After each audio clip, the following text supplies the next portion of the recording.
네, 우이독경 시작하도록 하겠습니다. 홍기빈 글로벌 정치경제연구소장 나와 계시고요. 어서 오세요. 네, 안녕하세요. 자, 그리고 오늘 특별 손님으로 LG경영연구원의 김형주 수석 연구위원을 모셨습니다. 어서 오세요. 예, 안녕하십니까. 네, 두 분 새해 복 많이 받으시고요. 네, 새해 복 많이 받으십시오. 오늘가 이제 새해 들어서 이제 처음으로 이제 진행하는 우이독경이다 보니까 올해 이제 큰 틀의 경제 전망을 좀 한번 해봐야 될 것 같은데 몇 개로 좀 나눠서 일단 좀 이야기를 시작했으면 좋겠습니다. 역시 최대의 관심사는 금리고 금리의 어떤 그 목줄을 쥐고 있는 건 우리 한국은행이 아니라 미국 연준 아닙니까? 어떻게 되는 겁니까 앞으로? 네, 말씀해 주시죠. 네. 예, 일단 연준은 지난 12월 중순에 발표하기로는 조금 더 올릴 가능성이 있다라고 일단 발언을 한 상태고 네. 또 우리나라 사람들이 관심 갖는 거는 한국과 미국과의 기준금리 차이 아니겠습니까? 그렇죠. 격차 벌어지면 벌어질수록 돈이 우리나라에서 미국으로 옮겨갈 요인이 크기 때문인데 이와 관련해서 한국경제학회가 우리나라 그 경제 전문가들한테 설문조사를 한번 했습니다. 네. 한미 간의 통화정책 차이에 대해서 어떻게 의견을 갖고 계시냐라고 물었더니 단기적으로는 그 금리 격차 벌어지는 게 큰 문제가 안 된다. 단기적으로. 예, 단기적으로는 다만 중장기적으로는 아무래도 한국이 그러니까 미국보다는 덜 선진국이기 때문에 좀 높은 수준으로 가는 것이 맞지만 현재 미국과 한국의 경제 상황이 달라서 각국의 그 통화 정책이 다른 만큼 단기적으로 이것 때문에 즉 미국이 높아졌으니까 우리도 무조건 따라간다기보다는 각국의 그 상황에 맞춰서 단기적으로는 할 필요가 있다. 단기라고 하는 게 보통 얼마를 얘기하는 거예요? 기간이? 그게 이제 실물과 금융에 대해서 좀 다른데요. 보통 이제 금융에 한 1년 정도만 돼도 단기라고 이야기를 하고 1년도 단기 해당이 됩니까? 그렇죠. 그럼 1년간은 버틸 수 있다. 무역에서는 한 10년 이상을 장기, 그 이하는 뭐 단기로서 보고 기업들은 보통 한 3년이면 스케일이 단기, 다르네. 예, 좀 다릅니다. 그러면 아무튼 정리하면 한 1년 정도는 그래도 미국 연준 따라가면서 그 황새 따라가는 뱁새의 꼴 안 나고 예. 조금 그러니까 보폭 조절할 수는 있다 이런 얘기가 되는 겁니까? 그렇습니다. 왜냐하면 미국은 지금 물가뿐만 아니라 고용이 그 금리 결정에 굉장히 큰 영향을 미치거든요. 그래서 미국은 누가 봐도 이게 경기 과열에 의한 물가다. 그렇기 때문에 좀 확 조여도 되는데 우리나라는 뭐 이 국제 원자재 가격이라든지 이런 비용이 오른 물가 상승이 크지 수요 때문에 과열이 빚어진 거 아니거든요. 그래서 두 나라 상황이 다른 만큼 꼭 같은 스탠스를 유지할 필요는 없다라고 생각됩니다. 어떻게 보세요? 예, 그 추가로 이제 덧붙이고 싶은 말씀은요. 그 자금 이동에 있어가지고 요건 좀 미묘한 부분인데 우리가 교과서에 보면 이제 금리 차이가 나면 이게 돈이 저절로 빠져나가는 것처럼 이렇게 돼 있는데 실제 실무 과정을 보면은 꼭 그런 건 아니에요. 왜 그러냐면은 그 금리의 변화로 움직이는 종류의 돈이 있고 그다음에 환율에 좀 더 그 민감하게 움직이는 돈이 있어요. 그러니까 금리 전자의 경우는 이제 단기적인 투자라든가 포트폴리오라든가 이런 거 아주 그 금리에 민감하게 반응하는 이런 그 단기성 금융 자본 같은 경우에는 이게 금리가 영향을 주는데 네. 이게 전체에서 크게 전체의 비중은 다는 아니거든요.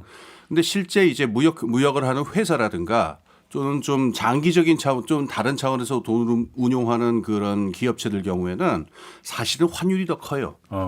단기적으로 그러니까 뭐 회사에 따라 다르겠지만은 금리가 조금 바뀐다고 해. 금리가 뭐 한 뭐 0.75, 뭐 1% 이렇게 차이 난다고 해서 바로 돈이 움직인다기보다도 환차액 가지고서 이 실무자들은 그걸 더 신경을 쓴단 말이에요. 근데 작년에 그 미국이 하도 금리를 빠르게 움직이니까 그리고 전 세계적인 상황이 여의치 않으니까 좀 심상치 않으니까는 단기성 자금이 좀 심하게 움직였고 그랬었죠. 그걸로 지금 그 작년에 왜 환율이 한 뭐 1,450원 이렇게 넘었잖아요. 네네. 근데 지금 보니까 환율이 많이 안정이 돼 있고 1,200원대 초반인 것 같아요 지금. 그래서 환율이 좀 안정이 돼 있는 상황에서는 좀 이 금리 차이가 좀 난다 하더라도 작년 뭐 여름이나 이것처럼 뭐 이렇게 급박하게 좀 이렇게 노심초사해야 되는 상황은 좀 아니지 않겠나.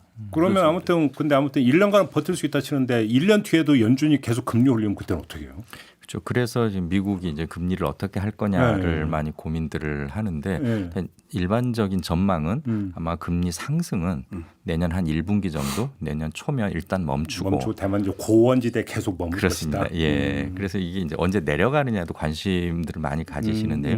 내려가는 건 아무래도 좀 오래 걸리지 않을까. 내년 한 연말쯤에는 가능할 것 같고 그래도 일단 상승세만 꺾여도 시장의 분위기는 많이 달라질 것 같습니다. 그나마 그렇게만 해도 다행이다. 예. 이런 얘기가 되는 겁니까? 자, 그러면 그 이게 뭐 거창한 거 말고 우리 가게나 이런 데 미치는 부담도 좀 생각을 해야 되는데 지금 보면 은행이 정기예금 금리를 딱 갑자기 통제를 하기 시작을 하지 않았습니까? 이 현상을 어떻게 봐야 되는 겁니까? 이게 좀 특이하죠. 일반적으로는 그런 거 당연히 시장에 맡겨두고 은행이 알아서 조절을 해야 이른바 될 텐데. 관치라고 봐야 되는 겁니까? 어떻게 봐야 되는 겁니까? 그러니까 우리나라 금융시장은 아무래도 정부 영향력이 좀 크다 보니까 그게 많이 남아 있죠. 그리고 그 은행 이제 금리에 따라서 시장의 회사채라든지 다른 쪽도 같이 영향을 받으니까 그렇게라도 기업들 숨통을 좀 튀어주겠다라는 것 같은데요. 그렇다고 해서 이게 전부 통하지는 않습니다. 즉 은행의 뭐 가계대출 금리는 어느 정도 관리를 할 수 있지만 회사채 같은 시장 금리는 신용도에 따라서 스프레드가 점점 커지고 있거든요. 그러니까 그리고 실제 가계 금리는 어떤 가계 그 대출 상환 부담과 연결되지만 실제로 기업들이 돈을 얼마에 충당을 할 수 있느냐가 기업들이 향후 투자라든지 훨씬 더 많은 부분에 영향을 미치니까 정부는 일종의 좀 상징적인 행위로 그런 결정을 하지 않았나 싶습니다. 그러니까 대출 금리가 계속되면 이제 큰 문제가 발생하니까 대출 금리를 잡으려고 먼저 예금 금리를 잡았다 이렇게 이해하면 되는 거 아닌가요? 아, 그렇죠. 근데 예금을 그렇게 금리를 안 올려주면 즉 예금 금리를 좀 시장보다 낮게 하면 그 돈이 어디로 가겠습니까? 주로 이제 회사채라든지 다른 쪽으로 갈 거고 그러면 이제 그게 이제 시장에 좀 공급이 될 걸로 기대를 하는 것이죠. 그런 면도 있다. 예, 그래서 저는 조금 이게 좀 불가피한 측면이 있지 않나 하는 생각인데요. 한 작년 그러니까 한 10월, 11월부터 몇 분들이 걱정을 했던 게 지금 상황에서 돈이 은행으로 몰린단 말이에요. 맞아요. 예. 그런데 그 은행이 뭐 제일 중요한 금융기관이긴 합니다만은 그 금융기관이 여러 종류가 있고 행동 원리도 다 다르단 말이에요. 근데 지금 같은 상황에서 이제 그 어떤 신용 경색이나 자금 경색이 벌어지는 게 이 뭐 신체에 비유하자면 제가 좋아하는 비유는 아닙니다만은 몸에 딴 데 멀쩡히 피가 흐르더라도 몇 군데에 피가 안 흐르면 거기서 뭐 문제가 생기잖아요. 근데 지금 채권 시장 같은 게 이제 그런 문제가 되는 거고. 근데 지금 리스크가 크고 불확실하니까 사람들이 주로 은행에다 돈을 하려고 그래서 은행이 예금 금리를 올리면 은행으로 돈이 몰릴 수밖에 없어요. 그렇죠. 이러면은 이제 전체적으로 돈이 도는데 문제가 있고 이 불균형이 발생을 하니까 불가피한 측면인데 하나 좀 덧붙일 게 있습니다. 예금 금리를 낮게 한다고 해서 이게 좀 의미를 가지려면은 은행이 저 예대 마진을 갖다가 그 이 틈을 타서 지나치게 높게 하는 걸 갖다가 요걸 갖다가 막는 규제도 같이 가야 되거든요. 네. 그러니까 요건 작년에 이제 저 금융감독원장도 그 말씀하시고 그랬으니까는 그 정기 예금 금리만 저거 할 게 아니고 예대 마진 부분도 좀 같이 좀 보셔야 될 것 같습니다. 그러니까 대출 금리까지 이제 할 거면 예, 해야 예. 된다. 근데 아무튼 예금 금리 이렇게 좀 관리를 하면서 그러면 그 돈이 지금 채권 시장으로 흘러가고 있는 건 확인이 됩니까? 지금 일단 이제 회사채 금리가 좀 안정세를 보이고 있긴 합니다. 아, 그래요? 예, 그런 걸로 보면 좀 나아진 것 같긴 한데 그건 시간이 좀 흘러봐야 확인될 것 그렇죠. 같습니다. 그리고 이제 홍기빈 선생님 말씀이니까 손볼 거면 대출 금리도. 그죠? 예. 그리고 좀 뭐랄까 긍정적으로 우리가 봐야 될 거는요. 작년에 채권 금리 시장 안 좋을 적에 이제 정부에서 50조 플러스 알파 이런 얘기도 하고 그랬는데 맞아요. 예. 사실은 그런 말만으로는 좀 부족하거든요. 이 패닉 상황이라고 하는 게. 근데 그 작년에 이제 작년이 됐죠. 한국은행이 이제 그 환매부 채권이라고 있어요. 그래서 다시 이제 판다라고 하는 걸 조건으로 사주는 건데 네. 이걸 갖다가 채권을 만약에 직접 저거 움직임을 보이고 이래가지고 이런 부분이 많이 도움이 된 것 같긴 해요. 근데 이제 채권 시장에서 지금 걱정이 되는 거는 그 PF 부분 이게 지금 아직도 여기서는 왜냐하면은 이 PF는 한번 적용되면은 줄줄이 무너질 수도 있고 크게 저거 하는 거기 때문에 이 PF 그 이제 프로젝트 파이낸싱 부분에서 아무래도 좀 불확실성 요인이 좀 더 남아 있다. 그러니까 이 부분에 대한 어떤 대책도 필요할 것 같습니다. 어떻게 보세요, 의원님? 예, 그리고 저도 좀 한 가지 덧붙이고 싶은 게 보통 회사채를 신경을 많이 쓰고 있지 않습니까? 회사채는 보통 몇 년 정도 지나면 이제 만기가 돌아오고 그때 다시 갱신을 해야 되는데 올해 만기가 돌아온 회사채가 한 102조 원 정도 된다고 합니다. 작년에는 한 92조 원 정도였고 네. 그러니까 훨씬 더 금액은 늘었고 금리는 올라갔고 더군다나 올해 경기가 안 좋아지면 회사들이 아마 신용 등급은 좀 하향 조정된 업체들이 늘어날 거거든요. 이런 것들은 결국 세 가지 방향에서 다 기업들에게는 불리하게 작용하는 것이죠. 그러다 보면 그 와중에 일부 기업들은 좀 더 안 좋은 굉장히 큰 위험에 빠질 가능성은 높습니다. 아, 그래서 그런 부분까지도 아마 정부에서는 함께 보고 관리를 해야 될 그런데 것으로 아무튼 이제 보입니다. 큰 틀에서는 채권 시장이 이제 불안 요인이 좀 많이 좀 잠재우긴 했지만 아직 그렇다고 완전히 증가하고 진화된 건 아니고 불씨는 아직 남아 있다. 예, 그 주목해서 봐야 될 부분이 있는데요. 좀 안정이 된 부분은 이 등급이 좋은 채권들은 조금 이게 금리가 낮아졌는데 이게 B 플러스 이런 데 있잖아요. 그게 조금 떨어지는데 여기는 아직도 한 10%가 넘는다 그래요. 그러니까 여기서도 지금 채권 시장에서도 좀 이렇게 불균등이 있는 건데 안정이 되니까 윗목 아랫목 같은 그런 현상이 나타나고 있어요. 근데 어쨌든 그 채권 잘 그 조달이 안 돼 가지고서 힘들어지면은 그 안 좋은 거는 다 마찬가지니까 요 신용이 안 좋은 부분들에 대해서는 좀 옥석을 가리든가 그래서 그 이 딜레버리징이라고 하죠. 부채를 줄이는 과정하고 좀 가서 좀 특별한 관심을 가질 필요 있을 것 같아요. 아무튼 그 올해 이제 중점 관리해야 될 게 이제 바로 그 부분이다. 요렇게 좀 정리를 하도록 하고 물가 얘기 좀 하는데 너무 심해요. 물가 오르는 게. 응? 한번 외식 나가면 진짜로 이게 장난이 아니에요. 이게 도대체 이거 언제 잡히는 겁니까 물가는? 물가가 이제 불가피하게 오르는 물가들이 있죠. 예를 들어 국제 유가가 오르면 어쩔 수 없이 오르고 또는 환율이 오르면 이제 수입 비중이 높은 물가들은 당연히 오를 수밖에 없는데 그것과 더불어서 또 잘 안 내리는 물가 중에 하나가 방금 말씀하신 외식이나 또는 서비스 물가입니다. 한 번 오르면 안 내려가죠. 사실. 왜냐하면 이게 인건비 비중이 높은 상품일수록 원래 월급이라고 하는 게 제도적으로도 이제 하향을 막아넣기도 하지만 그렇죠. 굉장히 좀 비가역적이지 않습니까? 그렇죠. 한 번 오르면 내리기 힘들고. 그렇죠.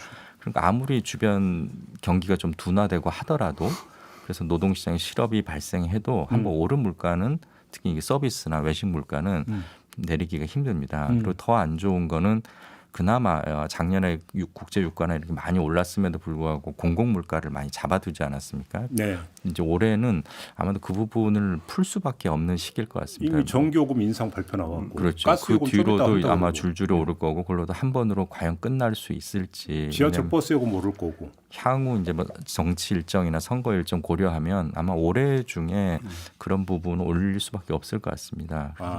선거 있기 전에 할 거면 아무래도 그러지 않겠습니까? 또 그거를 안 올리고 묶어두면 그건 결국 사실 눈 가리고 아웅하는 거 아니겠습니까? 조삼모사처럼. 그래서 세계 경제가 더 악화되기 전에 조금 조정해둘 건 조정해놓는 게 맞을 것 같습니다. 전기요금 오르면 또 생산 원가가 그만큼 또 올라간다는 이야기가 되는 거니까 물가에 미치는 영향이 그 자체가 또 그만큼 큰 거고. 그렇죠. 작년에 묶어놓은 게 두 가지가 있는데 뭐 다른 것도 뭐 수입 물가 뭐 지금 밀가루 값도 오르잖아요. 그래서 그러니까 붕어빵 하나에 막 1,500원 하고 그러는데 깜짝 놀랐어요. 이게 밀가루 값이 올라서 그렇더라고요. 근데 이제 작년에 그 크게 중요하게 묶어놓은 게 하나는 그 에너지. 요 천연가스 오르고 이랬는데 에너지랑 전기 이거 관련이 돼 있으니까요. 이거를 묶어놨었고 이게 지금 한전의 어떤 적자라든가 채권 같은 걸로 나타났잖아요. 그다음 그러니까 이거를 지금 방금 말씀하신 대로 올해는 어떤 조치를 하지 않으면 지금 안 되는 상황이 되어 있기 때문에 전기나 가스 요 에너지 중심으로 해서 지금 다른 뭐 수입 물가도 좀 그렇습니다만은 이게 있고 이게 지금 걱정인 건 게 작년에 그러니까 묶어놓은 것 중에 하나가 또 임금 부분인데 그렇죠. 지금 금리가 오르고 물가가 같이 오르면은 이 정말 대출 많이 받은 서민들은 살 수가 없잖아요. 소득은 그대로인데. 그래서 작년에 어떤 그 노동쟁이들이 여러 개 있었는데 이게 무관하지 않은 사태란 말이에요. 그러니까 올해는 또 지금 뭐 선거 말씀도 하셨는데 지금 그 어떤 이런 거 가지고서 여러 목소리들이 나올 거예요. 이제 임금을 올려야 된다. 근데 이 부분을 이제 이걸 안 올리고 또 대체할 수 있는 건 아닌 거고 사람들의 생활에 직결되어 있는 거니까. 근데 이게 그 물가에 영향을 줄 수 있는 요인은 되겠죠. 그래서 에너지 부분하고 임금 부분이 다 이제 중요한 원가에 들어가니까 요거를 어떻게 그 집단적으로 잘 풀어 나가느냐. 이게 중요한 문제일 겁니다. 근데 뭐 최저임금 5% 올렸으니까 거기에 준해서 올려라. 뭐 이렇게 나오는 거 아닙니까 이야기가? 모르죠. 그런데 최저임금을 저거 한다고 해서 이거는 단체 협상이 다 기업마다 따로 있고. 근데 또 이제 임금 올려달라고 하면 그다음에 이제 요즘은 기득권 집단이란 말을 많이 쓰는데 그다음부터 이제 이기주의 집단 이렇게 되는 겁니까? 임금 올려달라고 그러는 사람들이요? 그러니까. 그거는 좀 상황을 좀 보고 말씀하셔야지 그렇게 무지막지하게. 아니 제가 그랬다는 게 아니라 제가 그렇게 말씀하고 계시네 지금. 제가 그런 게 아니라 정부나 이런 데서 노동개혁 이야기하면서 뭐 기득권 얘기를 이제 빼놓지 않고 하니까. 근데 여기다가 이제 임금 인상 요구하면 아니 귀족인데 또 거기다 임금 인상 요구하냐? 니네 이기주의지 이렇게 갈 거 아니냐라는 얘기죠. 근데 뭐 이 얘기는 좀 죄송해요. 제가 말이 너무 많은데 그 지금 우리나라 노동시장이 무지하게 불균등하거든요. 그러니까 연봉이 센 데도 있는데 힘든 데는 정말 힘들어요. 그러니까 이 다종다기한 소득 집단을 제발 하나로 묶어서 노동 이러지 마시고 정말 삶이 힘들고 처지가 어려운 부분하고 그렇지 않은 부분하고 이거를 갖다가 좀 탄력적으로 대처할 생각을 해야 되지 않겠나. 네. 예. 근데 바로 그 지점인데 그나마 그러니까 좀 그 대기업 그러니까 노동자들은 노조로 묶여 있지만 그렇지 못한 다수의 노동자들은 노조로 묶여 있지도 않잖아요. 예, 예. 그렇기 때문에 사회의 협상력이 없고 예, 예. 그러면 결국은 그거를 그러니까 보전해주고 지원해줘야 되는 게 저는 최저임금 제도라고 보는데 예, 예. 이걸 틀어막아 버리면 그다음에는 방법이 없는 거죠. 그다음에 이제 지금 노조법 2조 3조 개정 얘기가 그래서 나오는데요. 이게 그러니까 그 지금까지 그 노동조합이라고 하는 인프라를 갖추기 힘든 분들, 그러니까는 좀 상대적으로 열악한 처지에 있는 노동자들 이분들도 이제 스스로 노동조합을 조직을 하고 협상력을 가질 수 있는 어떤 인프라를 마련을 하자 이런 취지에서 지금 2조 3조 그 개정 이야기가 나오는데요. 요거를 어떻게 처리하는지도 중요한 문제일 것 같습니다. 그래요. 예. 아무튼 그러면 올해 뭔가 물가 인상의 어떤 여파로서 노동쟁의가 상당히 이제 많이 빈번하게 발생할 가능성이 있다 이런 이제 전망을 주신 거잖아요. 위원님도 그거 동의하세요?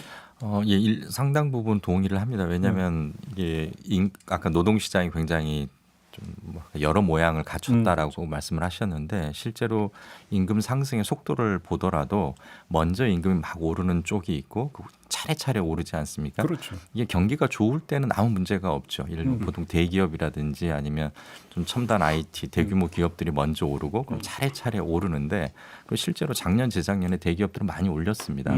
대기업들이나 그런 막 대규모 그 IT 기업들은 아마 올해 별로 임금에 대한 압박은 안 받을 것 같고 그럼 이제는 그 다음 차례에 있는 기업들이 올려야 될 상황인데 경기 상황 안 좋아져 버리고 또 최저금리도 과거보다는 더 낮은 수준으로 오르고 하면 이런 부분이 결국 이제 불만으로 터져 나오겠죠. 그런 부분이 이제 말씀하신 그런 혼란을 초래할 가능성이 높을 것 같습니다. 그 상황이 이러면 이럴수록 더더군다나 노동개혁이라는 화두는 상당히 어떤가 디테일하게 네. 세심하게 어떤 가져가야 되는데 너무 좀 우악스럽지 않습니까? 이게 뭐 제 생각에는 이건 포괄적이래야 되는데 전에 우리 그 얘기했지만 이게 심지어는 이게 사회복지의 그 저 개혁하고도 다 있어야 되거든요. 그래서 지금 너무 그 얘기가 이게 임금 얘기, 그러니까 그 노동 시간 이거를 어떻게 탄력적으로 하냐라는 얘기하고 직무급제 얘기, 요 얘기만 지금 너무 맞춰져 있는데 지금 제일 시급한 거는 지금 말씀하신 대로 가격 협상력이 약한 부분들이에요. 이 소득이 낮은 부분들은 조직화도 안 되고 그러면은 이게 임금을 올리는 속도에 당연히 차이가 있어갖고 이분들은 제일 늦게 오르게 되거든요. 그렇죠. 그럼 오르는 동안에 그 고통이라는 게 이루 말로 다 할 수가 없는데 이런 부분을 돌보는 쟁점까지 합쳐가지고 포괄적인 의미의 노동개혁이 좀 진행됐으면 좋겠습니다. 그러게. 근데 너무나 어떤 단선적인 것 같아서 좀 질문드렸고 다시 물가로 돌아가면 요즘 뭐 상고하자 이런 얘기 많이 하던데 그런 전망이 맞을까요?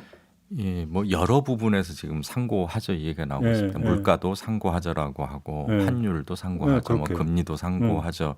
그 뭐 두 가지 측면이 있을 것 같아요. 하나는 그러니까 미국이 이렇게까지 금리를 올린 이유가 결국은 경기 과열을 막기 위한 거고 그에 의한 후폭풍으로 여러 나라가 지금 어려움에 처해 있지 않습니까? 근데 그게 과연 언제까지 갈 건가? 그걸 이제 올 1분기 중에 마무리된다고 치면 그 여파로 아마 올 1분기까지는 남아 있겠지만 그 다음부터는 풀릴 거다. 그래서 아마 상고하자 이야기가 나오는 게 첫 번째 측면일 거고요. 두 번째는 대부분의 그런 통계들이 전년 동기 대비입니다. 그러니까 작년 초와 작년 하반기를 비교를 해보면 작년 초에는 훨씬 그런 숫자들이 다 낮았으니까 올 상반기와 비교를 하면 굉장히 좀 커 보이고 반대로 이제 작년 하반기를 많이들 이미 현실화됐으니까 올 하반기가 되면 격차가 좀 줄어드는 것처럼 보이겠죠. 통계 착시 현상이죠. 예, 그래서 그 두 번째 착시로 의한 부분은 좀 잘 발라내고 앞부분에 이제 정책에 그렇죠. 초점을 맞춰야겠죠. 그렇죠. 예. 수출 부분은 어떻게 전망을 하세요? 수출이 참 어렵습니다. 작년에도 이제 뭐 우리 역대 최대 적자가 났다 이야기가 나왔는데 실제로 수출이 부진했냐 그건 아니거든요. 수출도 사실 한 4.4% 정도 올랐고 그러니까 사상 최대인 거죠. 그리고 근데 수입이 4.3% 정도 늘었습니다. 그러니까 수출보다 수입이 더 크게 늘다 보니까 에너지 곡물 이런 쪽인가요? 그런 것도 많이 늘었고 이게 약간의 그 좀 미시적으로 들여다볼 필요가 있는데요. 우리나라 수출이 작년 상반기에 많이 늘었거든요. 근데 작년 상반기 보통 이제 미국 우리 물건들이 선진국으로 많이 나가니까 미국 유통업체들도 작년 초부터 우리가 이제 글로벌 인플레 우려가 많이 커졌죠. 근데 미국은 주로 그 상품 매출이 하반기에 집중되지 않습니까? 뭐 블랙 프라이데이도 있고 뭐 여러 가지 이벤트 때문에 그래서 작년에 미국의 그 창고 건설 그 지수가 굉장히 올라갔습니다. 그러니까 작년 초부터 엄청나게 사들인 거죠. 미국의 유통업체 사들여가지고 창고에 계속 쌓아놓고 쟁여놨다. 자기들은 이제 하반기에 판 겁니다. 그러니까 우리 입장에서는 수출이 상반기에 굉장히 잘 되는 것처럼 보였는데 하반기에는 좀 내려갔죠. 근데 글로벌 물가를 보면 하반기로 갈수록 올라갔거든요. 결국 우리는 물건을 좀 쌀 때 많이 팔고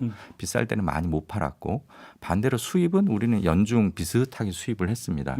그러다 보니까 하반기 물가가 오르면서 수입액으로 보면 오히려 증가율이 하반기에 더 올라갔거든요. 결국 그런 어떤 단가 차이, 수출 수입 단가 차이 같은 것들이 맞물리면서 작년에 우리 총 수출, 그러니까 수출이나 수입이 물량보다는 금액으로 봤을 때 적자 폭이 굉장히 커졌죠. 근데 이게 올해도 크게 나아질 것 같지는 않습니다. 일단 경기 둔화가 계속될 것으로 보이고 물론 이제 작년 하반기에 많이 재고를 털었으니까 올해 조금 나아지긴 하겠지만 경기 둔화에 의한 근본적인 수요 감소가 있기 때문에 이제 수출을 낙관하기는 어렵다. 그리고 우리나라만의 또 한 가지 더 큰 고민이라면 지금 중국이 코로나를 이제 제로 코로나를 포기하면서 조금 수요가 살고 있지 않습니까? 근데 주로 내수 중심으로 수요가 살고 있습니다. 그리고 중국이 지금 미국이나 유럽이 자꾸 이제 자국 우선주의를 하니까 자기들도 그 레드 밸류 체인이라고 자국 내 중국 내 공급망을 확충하고 있거든요. 그러다 보면 중간재나 자본재에 대한 해외 의존도를 줄이고 근데 기술 수준이 높은 미국에서 들어오는 거는 지금 당장 못 줄이지만 기술 격차가 좀 덜 심한 한국이나 일본에서 오는 것들은 좀 빨리 줄이고 있죠. 그래서 대중 수출도 보면 미국의 대중 수출은 크게 안 줄고 오히려 조금씩 늘고 있습니다. 대신 우리나라가 많이 줄고 있고 또 대만의 대중 수출도 줄고 있죠. 그래서 그 우리나라 입장에서 이제 중국을 좀 대체할 만한 뭐 동남아라든지 다른 데를 빨리 발굴을 해야 되는데 또 기업들도 그 관심을 갖고 있고요. 하루 아침에 되는 건 아니다 보니까 시간은 좀 걸릴 것으로 예상됩니다. 근데 지금 윤석열 대통령 같은 경우는 복합 위기를 수출로 돌파해야 된다 이렇게 이야기를 했던데 그럼 이건 어떻게 평가를 이제 해요? 수출밖에 답이 없으니까 왜냐하면 이 우리가 GDP를 생각해 보면 그 소비, 투자 그리고 정부 지출 그리고 이제 무역 그 순수출 아니겠습니까?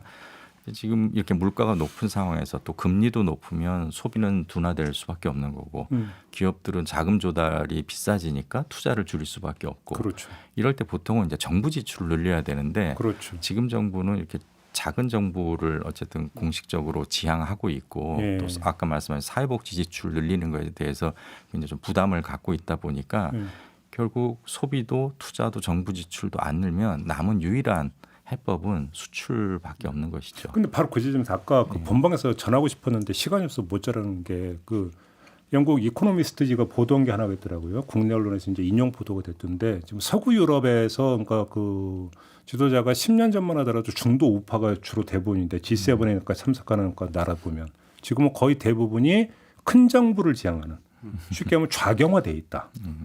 좌경화되어 있는 이유를 그러니까 그 퓨 리서치 센터 어떤 그 여론조사 결과를 토대로 해서 분석을 해봤더니 대기업에 대한 어떤 신뢰도도 많이 줄어들어 있고 여러 가지 점에서 큰 정부에 대한 요구가 이제 지금 상당히 많이 있다. 유권자층이 좌경화되어 있다. 이러다 보니까 권력 지형도 그렇게 가고 있다. 이런 분석이 있더라고요. 근데 저는 그걸 보면서 느낀 게 우리나라만 다른 건가라는 생각을 했거든요. 지금 우리나라는 결코 큰 정부를 지향한다고 얘기 안 하잖아요. 그렇죠. 아니 오히려 건전 재정으로 가겠다. 이런 그러니까 입장이 분명히 있죠. 그러면 이거는 지금 그 세계적 흐름에 지금 역행하고 있는 건가 아니면 느리게 가고 있는 건가 이걸 모르겠는데 어떻게 봐야 되는 겁니까? 저 뭐 그러니까 외국에서 그렇게 간다고 꼭 뭐 우리도 그거를 같이 따라서 춤을 출 필요는 없겠죠. 일단 원론적으로. 그런데 지금 그 좌경화 이런 표현까지는 모르겠는데 큰 정부 재정에 저거를 요구하는 이유는 이게 이런 부분이 있어요. 그러니까는 이 부채가 사실은 이건 뭐 항등식인데 그 해외 부문하고 정부 부문하고 민간 부문하고 세 가지의 부채랑 채무랑 채권을 합치면은 항상 0이 되게 돼 있거든요. 그런데 지금 외부 그 해외 부문이 만약에 고정돼 있다라고 한다면은 민간 부분에서의 부채는 정부가 끌어안을 수밖에 없어요, 사실은. 이 항등식으로 보자면은. 근데 지금 금리가 높은 상황이 되고 지금 딜레버리징 그래갖고 지금 이 부채를 털어야 돼, 부채를 구조조정해야 된다는 이런 얘기 나오는데 이 민간 부분에서의 채무는 기업 채무도 있지만 가계 채무도 있고 가지가지가 있거든요. 그렇죠. 그럼 이 가지가지의 채무를 조정하는 과정에서 정부가 적극적인 역할을 하지 않을 수 없다라는 얘기가 이거는 회계 장부라든가 경제학자들의 머릿속이 아니라 사람들의 생활에서 나와요. 정부가 지금 역할을 하지만 안 된다라는 거. 그래서 뭐 해프닝으로 끝나긴 했지만은 그러니까 저희 영국 같은 데서 이렇게 확장 재정을 하겠다, 재정을 풀겠다 이랬다가 뭐 저렇게 되긴 했습니다만은 어느 나라에서든 지금 정부가 적극적인 역할을 해야 된다라고 하는 거는 남미건 유럽이건 다 나오거든요. 네. 지금 여기서 건전 재정을 하겠다라고 하는 게 저는 그러니까 그때 올해가 아니죠. 작년에 그 정부에서 그런 입장을 했을 적에 이게 너무 옛날 얘기를 하고 있는 게 아닌가. 그 논리 구조를 저는 좀 찬찬히 보려고 그랬거든요. 그래서 어떤 논리적인 근거와 이유로 이런 말씀들을 하시는가 보려고 그랬는데 새로운 상황에 대한 이야기가 아니라 그냥 경제학 교과에서 나오는 원론적인 얘기를 반복하는 그것도 옛날 거고. 교과서. 예. 그 한 10년 전 정도의 이야기가 아닌가 저는 그렇게 생각이 드는데 예. 뭐 올해 상황이 좀 변한 걸 보면서 기민하게 대처해 주시지 않겠는가. 뭐 저는 그런 생각이 듭니다. 그렇게 기대하십니까? 뭐 해야죠. 그리고 실제로 미국 경우를 보더라도 우리가 얼핏 생각하면 공화당 때 이 재정 적자가 줄어들고 민주당 때 재정 적자가 커질 것처럼 생각하지 않습니까? 통상 그렇게 생각하죠. 통상 그렇게 생각을 하는데 실제로 통계를 보면 공화당 때 오히려 적자가 커지는 경우가 많습니다. 그래요? 예, 왜냐하면 이제 경기가 안 좋아지면 어쩔 수 없이 대응을 하는 거죠. 그렇죠. 그러니까 일단 원칙은 우리가 균형 재정이다라고 이야기를 해도 올해처럼 경제 상황이 안 좋아지면 정부가 그걸 모른 채 할 수는 없는 상황 아니겠습니까? 더구나 이제 선거도 곧 다가올 거고. 그렇겠죠. 예, 그렇기 때문에 이게 꼭 좀 왼쪽 정부가 집권을 한다 그래서 재정이 방만해지고 또는 오른쪽 정부가 집권한다고 해서 재정이 건전해진다기보다 결국은 경기 상황에 대해서 각국이 얼마나 진정성 있게 대응하느냐가 더 그럼 중요하다고 위원님 생각합니다. 말씀대로는 안 풀 수가 없을 거다 재정을 이렇게 보시는 거죠. 그렇죠. 대신 이제 어차피 정부 재정을 풀더라도 그것들을 어느 쪽에 집중시키느냐. 그렇죠. 예. 그거 중요하죠. 근데 지금 이제 큰 정부라고 하는 거를 각자의 입장에서 한번 해석하는 게 다를 겁니다. 좀 사회적으로 좀 소득 수준 낮고 이런 분들은 우리 쪽으로 많이 그걸 지출을 해줬으면 좋겠다고 기대할 거고 또 이제 중소기업 하시는 분들은 또 중소기업 쪽에 뭐 R&D라든지 이런 것 좀 해주길 아마 그런 서로의 많은 요구들이 있을 텐데 그걸 정치권이 과연 어느 쪽 목소리를 더 크게 듣느냐 그거에 따라서 올해 아마 지출 근데 구조가 결국은 달라질 걸로 재정 보입니다. 역할이라고 하는 게 주어진 예산안 범위 안에서 이루어지는 거잖아요. 네. 근데 이미 그거는 끝났고 그러면 예를 들어서 뭐 추경이나 이런 얘기가 또 나올 수도 있다고 전망을 해야 되는 겁니까? 추경이 나오지 않고서는 지금 재정 지출을 늘리기 방법이 어렵죠. 없죠. 예. 뭐 꼭 하나 짚고 넘어가시는 게 있는데요. 이 정부 재정 사이즈 가지고 이념하고 좀 연결시키지 않았으면 좋겠어요. 지금 방금 중요한 말씀하셨는데 네. 정부 재정은 뭐 그 능동적으로 선도적으로 대응하는 것도 있지만은 이 잔여적이라고 그러죠. 그러니까 사후적으로 대응하지 않을 수가 없는 그런 것들이 많거든요. 어쩔 수 없이 해야만 되는 거예요. 그래서 이거는 어떤 이념적인 부분이 아닌데 이게 이념하고 너무 직결이 된 거는 80년대에 그 대처 영국의 대처 수석이 나오면서 작은 정부 그러니까 예산을 적게 하면은 이건 우파적인 거고 크게 하면은 좌파적인 거다 이렇게 나와서 아까 그 이코노미스트 인용하신 그것도 저는 굉장히 좀 문제가 있는 표현이라고 생각이 되는데요. 그래서 지금 정부 재정의 크기라든가 이 배분의 문제는 실용적이고 구체적인 문제에 대응하는 걸로 봐야지 우리 정부는 우파 정부다 또는 좌파 정부다라고 하는 걸로 이렇게 가겠다. 이 21세기에 이런 이념하고 연결시키는 일은 좀 그만했으면 좋겠다라는 개인적인 바람입니다. 뭐 좋아서 하는 것도 아니고 어쩔 수 없이 하는 측면이 크다. 예, 실용적으로 대처해야 되는 부분. 알겠습니다. 아무튼 그러면 수출 전망은 뭐 올 한 해 아무리 그러니까 전망이 좀 별로 좋지는 않네요. 요 얘기는 좀 하고 넘어가야 될 것 같은데 수출 부분에서 우리가 좀 놓치고 있는 게 하나 있는데 코로나 우리가 이 인플레이션 전부터 지금 한 2년 정도 악화되고 있는 게 있는데 교역 조건이라고. 이거는 그러니까는 아주 간단하게 단순하게 얘기하면은 수입 물가 전체의 평균 가격하고 수출 물가 전체의 평균 가격이거든요. 그러니까 아주 단순 무식하게 얘기하면은 비싸게 수입해 와가지고 싸게 판다 이런 얘기예요. 그럼 거덜나는 밑지는 장사하고 있는 거덜나는 거지 뭐.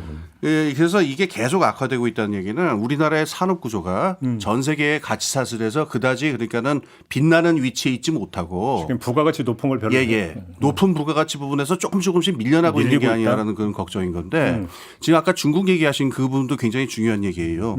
중국 같은 경우에 지금 코로나가 끝나고 나서 지정학적인 변화 때문에 지금 자기네의 가치 사슬을 전면적으로 좀 바꾸려고 하는 상황인데 여기서 우리가 장기적으로 수출을 갖다가 지금 내년 올해만 생각할 게 아니라 생각을 한다면은 지금 뭐 그냥 뭐 한다고 해서 수출이 잘 되는 게 아니고 우리나라 산업 구조 전반을 갖다가 더 유기화하고 더 선진화해 가지고 이거를 지정학적인 어떤 외교적인 정책하고 결합시켜서 이 두 가지를 같이 가야 될 겁니다. 산업 구조를 더 선진화시키는 것하고 새로운 시장을 뚫는 것하고 그래서 이런 중장기적인 차원의 대책도 지금 고민해야 될 때라고 봅니다. 그래요. 근데 지금 정부가 그걸 제대로 지금 견인하고 있다고 평가하십니까? 하셔야죠. 예, 전 방금 소장님 말씀하신 부분이 현 시점에서 굉장히 중요한 포인트라고 생각을 합니다. 과거에는 지금 말씀하신 그 두 가지가 다 어려웠거든요. 왜냐하면 일단 국제사회에서 뭐 보조금 시비도 걸고 WTO 앞세워서 막 못하게 하고 했지만 예. 지금은 이 자국 우선주의로 돌아가고 또 경제 안보가 강조되면서 그걸 안보 차원에서 하겠다라고 이야기를 하면 아무도 그걸 반대하지 못합니다. 그래서 일단 우리가 제도적인 여건이 갖춰졌고 예. 또 하나는 중국을 좀 글로벌 공급망에서 배제하려는 선진국들의 요구가 높아지다 보니까 과거 같으면 굉장히 중국한테 빨리 따라잡힐 분야들 또 그럴 수밖에 없는 쪽에서도 상대적으로 조금 시간적 여유가 생겼습니다. 빈 공간이 생긴 거죠. 그렇죠. 예, 그러면서 우리 기업들이 그쪽에서 좀 경쟁력을 확충할 수 있는 여유가 생겼고 정부가 그걸 지원해 줄 수 있는 어떤 제도적 여유도 생기고 이 두 가지를 잘 결합시키면 이제 올해 좀 새로운 것들을 볼 수 있지 않을까. 그리고 그런 노력들을 해야지 그러지 않고 과거처럼 자꾸 뭐 가격 깎고 인건비 쥐어짜고 해가지고 하는 거는 이제 한계에 도달했고 이제는 우리가 어떻게 하면 그런 여건들을 활용해서 우리 경쟁국과의 경쟁 격차를 벌이느냐 그게 핵심일 것 같습니다. 그러면 제가 여기서 질문 하나만 드려보려면 아마 올해 하반기부터는 정치권이 총선 체제로 전환을 하지 않겠습니까? 그러면 당연히 정책 요인도 이제 선거 논리 아마 이제 그 지배될 가능성이 상당히 많이 있는데 그 선거 논리 때문에 왜곡될 소지, 그다음에 가장 위험한 부분을 뭐라고 봐야 뭐라고 봐야 되는 겁니까? 저는 그렇게 보는데 아까 말씀드린 대로 경제정책은 저는 웬만하면 좀 이념하고 연결시키지 않았으면 좋겠는데 선거로 가게 되면은 정당들이 자기들의 어떤 이념적인 정체성을 분명히 하게 들어서 뭐 하나씩 잡을 것 같아요. 근데 이제 그 지금 여당 같은 경우에는 아마 노동 부분을 잡지 않을까. 그 쟁점으로 잡지 않겠느냐. 그래서 이제 어떤 노조에 대한 공격이라든가 그다음에 이런 것들로 지지율을 끌어들이고 이제 지지층을 결집하겠다 그래갖고 우리나라 경제의 그 제일 중요한 쟁점은 노동시장 개혁에 있습니다. 이런 식으로 얘기가 나올 것 같고. 네. 그다음에 모르겠어요. 지금 야당 쪽에서는 지금 경제 정책을 제가 본 어떤 얘기가 나온 걸 본 기억이 까마득해가지고. 네. 또 이제 뭔가 준비를 하시겠죠. 근데 그쪽에서도 말하자면은 그러니까 뭐 뭐 내용은 다를지 모르지만은 행태는 비슷할 가능성이 높거든요. 제가 왜 이 질문을 드렸냐면 김대기 대통령실 비서실장이 어제 전 직원 조회를 했는데 이 자리에서 경제 논리와 정치 논리를 구분할 수 없다. 그건 함께 해야 된다. 이렇게 이야기를 하면서 나중에 정권 재창출할 때 경제 상황을 관리하려면 어쩔 수 없다. 이렇게 이야기를 했다라는 거거든요. 그럼 정치 논리랑 경제 논리를 섞자라고 한 얘기는 어떤 얘기 어떻게 하겠다는 그러니까 지금 제가 질문 드리려고 하는 게 바로 그거예요. 그 말씀을 꺼내주셨어요. 김대기 실장이 이렇게 이야기를 했다는데 이거 어떻게 해석을 해야 되는 겁니까 이거를? 그 시사 해설가께서 좀 그래서 바로 정치 논리가 경제 논리에 어떻게 스며들어올 거냐. 특히나 정치 논리의 가장 그 극점에 있는 게 선거 논리인데 선거 논리는 이기고 보자 논리잖아요. 이거 저거 다 떠나서. 예. 그러면 이기기 위해서 경제 환경을 선거에 유리하게 일단 뭔가 가시적으로 뭔가를 당장 단기적으로 끌어내려고 할 가능성이 높다고 봐야 되지 않겠습니까? 이게 선거 전에. 예, 그러니까 제가 괴롭혀드려서 죄송한데 지금 머리가 잠깐 좀 하얘졌거든요. 원래는 반대로 말하는 게 그래서 저도 정치 지도자의 도리고 이렇게 되는 건데 이건 분리해서 생각해야 된다. 네. 근데 지금 말씀하신 대로 제가 걱정하는 거는 지금 우리가 경제가 처한 위치가 안팎으로 여러 가지 이렇게 구조 전환기에 있는 상황인데 이걸 정치 논리로 하게 되면은 많아야 2개나 3개 정도로 굉장히 단순할 거예요. 그렇죠. 그래서 이거를 어떻게 풀어야 그 다음 길이 열린다라는 식으로 여기로 결집하는 식으로 될 텐데. 쉽게 하면 체질 개선이 아니라 그냥 환부 도려내가로 환부 응급처치만 하는 쪽으로 갈 가능성이 그러니까 환부면은 좋은데 지금 상황은 풍선 효과란 말이 있잖아요. 어느 한쪽을 지나치게 쬐면은 그 문제가 다른 해결되는 게 아니라 딴 쪽에서 터지고 이럴 가능성이 높거든요. 치료제를 투약하는 게 아니라 스테로이드만 투약할 가능성이 있다. 예. 그래서 이거는 뭐 우파 쪽이든 좌파 쪽이든 이 상황을 단순화시켜서는 안 되고 전체적으로 어떤 큰 방향을 잡아주는 이런 해안 쪽에서 그런 얘기가 나와야 되는데 이거를 지금 정치 논리하고 경제 논리를 구별하지 않겠다라고 한 얘기 되면은 몇 개의 정치 구호로서 경제 문제를 풀겠다라는 얘기처럼 되거든요. 근데 이거는 산업 구조나 이게 굉장히 단순했다는 뭐 1970년대 같은 경우에는 뭐 조국 근대화다 이래가지고 뭐 팍팍 이게 될지 모르겠는데 예. 그래서 지금 굉장히 좀 저는 좀 걱정이 되네요.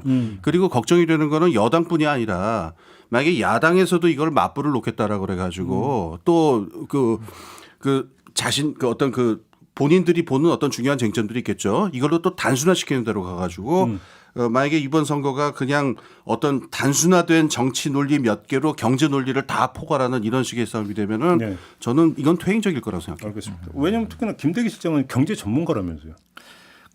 제가 최대한 좀 긍정적으로 해석을 해보자면 좀 시대 변화를 반영한 발언일 수도 있을 것 같습니다. 과거에는 보통 이제 정치와 경제를 분리하자라고 하는 거의 숨은 뜻은 정치가 경제의 발목을 잡지 않도록 하자. 그렇지. 이게 그런 이제 논리죠. 과거의 논리였거든요. 그렇죠. 근데 지금은 정치와 경제 중에 경제가 더 중요하다고 과연 말할 수 있을까? 이제 과거 한 30년 분명히 그랬던 세상인 것 같습니다. 근데 요즘 세상이 변하다 보니까 지금 오히려 경제가 안보나 정치에 종속되는 시대로 바뀌고 있으니까 이럴 때 어떤 정치적 안보적 안정성을 확보하는 게 경제 안정의 기반이 될 수도 있겠죠. 그러니까 이렇게 이제 긍정적으로 보면 그거는 뭐 틀린 말이 아닐 것 같고 다만 이게 과연 우리나라에서도 통할까? 그게 저는 조금 이제 의문입니다. 일단 미국 같은 경우는 대통령 선거를 지난 한 50년 동안 쭉 훑어보면 어느 한 대통령이 집권했을 때 첫 해 경제 성장률하고 마지막 선거가 치러지는 4년째 경제 성장률을 비교해서 두 번 그러니까 그 임기 말의 성장률이 낮으면 이 대통령 반드시 재선에 실패합니다. 그리고 심지어 당도 바뀌고 거의 법칙 비슷하게 예, 나왔어요. 거의 예외 없이 적용되는 예, 법칙이거든요. 예. 근데 이 똑같은 걸 우리나라에 한번 해봤는데 우리나라에 전혀 안 맞습니다. 안 맞아요? 네, 우리는 안 맞습니다. 그러니까 오. 이게 정치적으로 굉장히 좀 성숙한 나라에서는 유권자들도 좀 그런 식으로 투표를 하는 반면에 아직까지 우리나라는 지난 이제 몇십 년을 보면 그러지 못했다는 거죠. 그럼 미국도 거의 한 200년을 보면 그게 한 최근 한 50년 정도 된 거지. 과거에는 당연히 안 맞았고요. 그러니까 우리도 이제 조금씩 그런 쪽으로 간다고 본다면 정치와 경제를 오히려 결합시켜서 어떤 경제적으로 유권자들의 마음을 움직이기 위해서 정책을 좀 더 효율적으로 좀 더 현명하게 한다. 이런 취지로 하면 굉장히 좋은 말씀인 건데 그러지 않고 아까 말씀하신 듯이 뭐 환부를 도려내고 스테로이드 처방을 위해서 그런 발언을 했다면 그건 좀 걱정되는 알겠습니다. 부분이죠. 좀 이제 마무리를 할 텐데 이 코너의 제목이 우이독경이고 바로 소가 저거든요. 소가 바로 저이기 때문에 우문을 드리도록 하겠습니다. 이 경기 침체는 언제까지 가는 겁니까? 언제쯤 그 이제 온기를 좀 체감할 수 있을까요?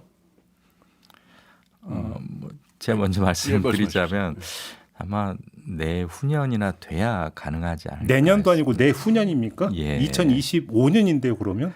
이제 내년부터 여러 지표들, 예를 들어 뭐 금리도 좀 하향세로 바뀌고 그런 준비들이 이루어지고 근데 항상 이게 아랫목에서 윗목까지 열기가 전달되는 데는 시차가 걸리지 않습니까?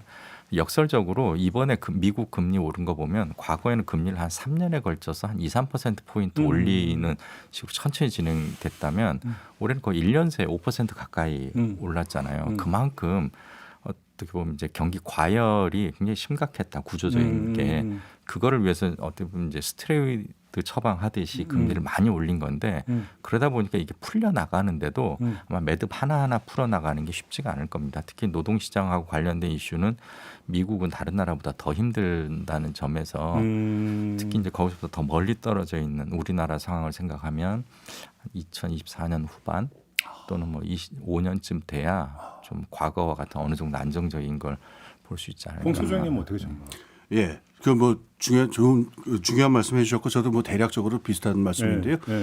제가 그냥 첨가해서 하나 좀 주목해야 될 부분 말씀드릴게요.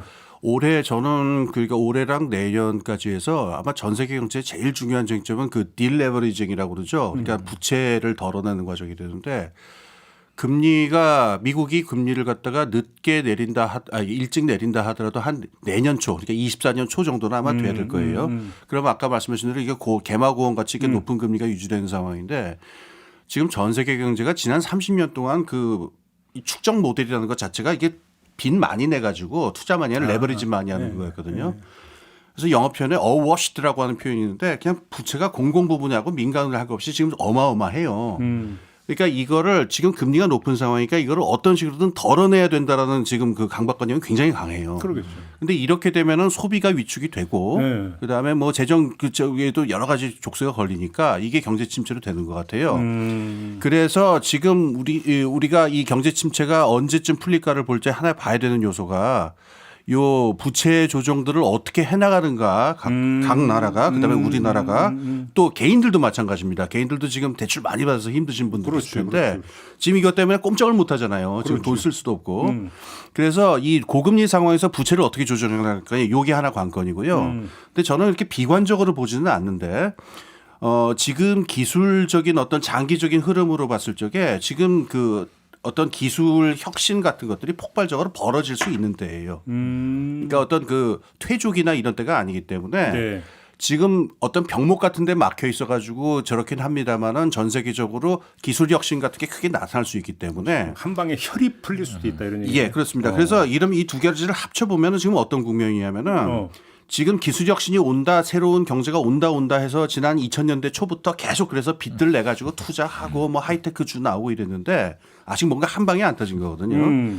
그래서 지금 올해도 그렇고 내년도 그렇고 이 상황에서는 모든 경쟁의자들이 린해진다고 그러잖아요. 굉장히 빚 덜어내고 단단하게 자기들을 생산성 높이고 이제 혁신하는 이런 기구가 될 때이기 때문에 중자 한 1, 2년 정도 이렇게 비관적으로 경기 자체를 보면 기관적으로 보이지는 않는데요. 걱정되는 거는 경제 주체들이 느끼게 되는 고통은 상당할 거예요. 지금 자기 자신을 훈련해야 되는 시간이기 때문에 그럼 좀 자원이 있고 좀 힘이 센 대기업이라든가 좀 큰 투자자 같은 데는 괜찮은데 이 자원이 부족하고 그다음에 이 생산성을 높이기 위해서 더 많이 이렇게 배우고 더 많이 이렇게 비용을 지출해야 되는 힘든 계층이나 중소기업 같은 경우에는 상당히 길고 고통스러운 시간이 1년 되지 않을 것이냐. 그렇죠. 그래서 경제 침체라 하더라도 이게 다 같이 뭐 경제 침체냐 호황이냐 이게 아니고 이렇게 정중동으로 이렇게 쭉 멈춰 있는 상황에서 물 밑에서는 굉장히 고통스러운 일들이 벌어지는 이런 일이 벌어질 것 같아요. 그러니까 저는 뭐 여기저기서 상고하죠. 그래서 그러면 하반기부터 좀 좋아지다가 내년에 본격적으로 좋아지겠군이 이렇게 생각했는데 그게 아니군요. 제가 지금 뭔가 좀 너무 앞서가면서 착각을 하고 있는 거네요. 고통스러운 사람들은 고통스러울 것 같아요. 그러니까요. 근데 돈 많은 사람은 좋은 거죠 지금이.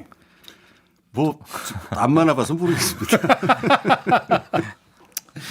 알겠습니다. 자, 오늘 한 해 경제 전망을 좀 쭉 해봤는데요. 이렇게 좀 마무리를 하도록 하겠습니다. 두 분 수고하셨고요. 저도 함께 물러가겠습니다. 고맙습니다. 네, 고맙습니다. 감사합니다.